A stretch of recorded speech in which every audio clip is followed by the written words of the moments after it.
कोहरा और कड़ाके की सर्दी से जनजीवन हुआ अस्त व्यस्त। खेतों और सड़कों पर पसला सन्नाटा, लोग घरों में दुबके। कोहरा से किसानों के बीच खुशी और गम जैसा माहौल। आलू और सरसों की फसल में नुकसान होने की संभावना से किसान चिंतित। कोहरा से गेहूं की फसल में होगा लाभ, किसान समय से करें सिंचाई। फसलों की ग्रोथ के लिए कृषि विशेषज्ञों की राय लेकर करें यूरिया का छिड़काव। बीते एक सप्ताह से बराबर कोहरा का कहर जारी है और कड़ाके की ठंड से लोग परेशान हैं। बीते 2-3 दिन से कोहरा और बढ़ गया है तथा कड़ाके की सर्दी ने सारे रिकॉर्ड तोड़ दिए हैं। तापमान गिरकर 2.7 डिग्री पर पहुंच गया है, जिसकी वजह से रात हो या दिन कड़ाके की सर्दी थमने का नाम नहीं ले रही है। लगातार कड़ाके की सर्दी और कोहरे के कारण किसानों की धड़कनें तेज हो गई हैं और एक और जहां आलू और सरसों की फसल में भारी नुकसान होने की संभावना जताई जा रही है, तो वहीं गेहूं की फसल में लाभ होने का अनुमान लगाया जा रहा है। किसानों को कृषि वैज्ञानिकों से राय लेकर आलू, गेहूं और सरसों की फसल में कोहरा से होने वाले नुकसान को रोकने के लिए दवाइयों का छिड़काव करना चाहिए। वहीं गेहूं की फसल की ग्रोथ को बढ़ाने के लिए समय से सिंचाई और यूरिया का छिड़काव भी करना चाहिए।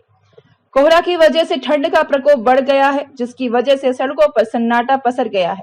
लोग घरों में दुबक गए हैं। ठंड की वजह से लोग अपने आवश्यक कार्य से भी समय से नहीं पहुंच पा रहे हैं। कोहरा और कड़ाके की सर्दी पर क्या कहते हैं आम किसान और विशेषज्ञ, देखिए पूरी रिपोर्ट। नीटू यादव। अच्छा नीटू यादव, ये बताइए कि जो कोहरा कट रहा है, इससे आलू की फसल में कोई नुकसान है? इससे बहुत बड़ा नुकसान है। बेल जा रही है सब कुछ, और जो पानी बरसा है इससे बेल आलू के लिए काल है बिल्कुल। क्या नाम है तुम्हारा? नरेंद्र सिंह साख। क्या करते हो? खेती। खेती में जो कोहरा से कोई नुकसान है? मेरे खेत की तो बेल ही चली गई, पूरे खेत की। कैसे? जो कोहरा की वजह से। सरसों में भी कोई नुकसान है? सरसों में वो तो नुकसान है। क्या मांग लग सकती है? मांग लग सकती है। दवा नहीं डाली? दवा सरसों में पड़ती नहीं, इतनी ऊंची है। डॉक्टर, एक सप्ताह से कड़ाके की सर्दी हो रही है और कोहरा भी पड़ रहा है जी। इस कोहरा से किसी फसल में नुकसान की संभावना है क्या? जी देखिए, जहाँ तक कोहरे की बात है, कोहरा गेहूं की फसल के लिए तो बहुत फ़ायदेमंद होता है, क्योंकि गेहूं को जो बढ़ने के लिए अनुकूलतम टेम्परेचर चाहिए और जो एक ठंड वाला माहौल चाहिए, वो कोहरे से उसको फ़ायदा ही होता है, नुकसान नहीं होता है।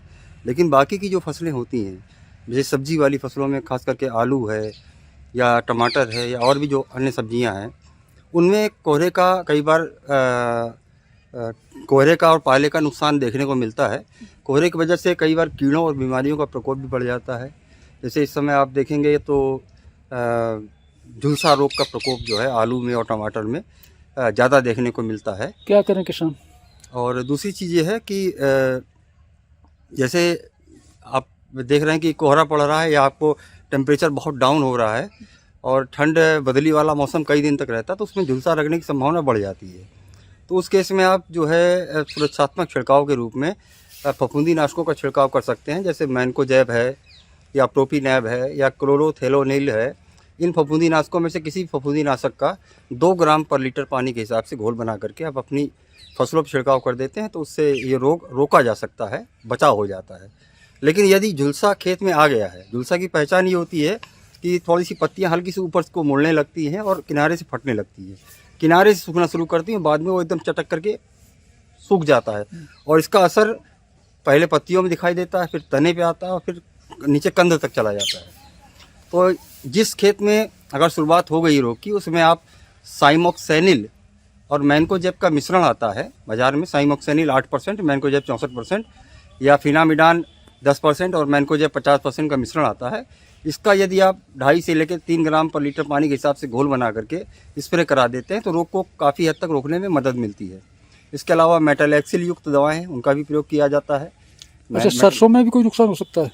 सरसों में भी हाँ, माहू का समस्या, जैसे जब कोहरा पड़ता है तो माहू की समस्या बढ़ जाती है और उसके लिए भी आप उपयुक्त किसी कीटनाशक का हल्का सा स्प्रे, जैसे जो आपका इमिडाक्लोपिड है, उसका आप 17.8% SL की दवा आती है, इसको आप एक टंकी में अगर 6 से 8 ml तक दवा मिला करके स्प्रे करवा देते हैं पानी में, तो माहू रुक जाती है। क्योंकि माहू अगर लग गई तो फूलों का और पत्तियों का और जो फलियां बन रही होती हैं उनका रस चूस लेती है, जिसके कारण पैदावार हमारी कमज़ोर हो जाती है।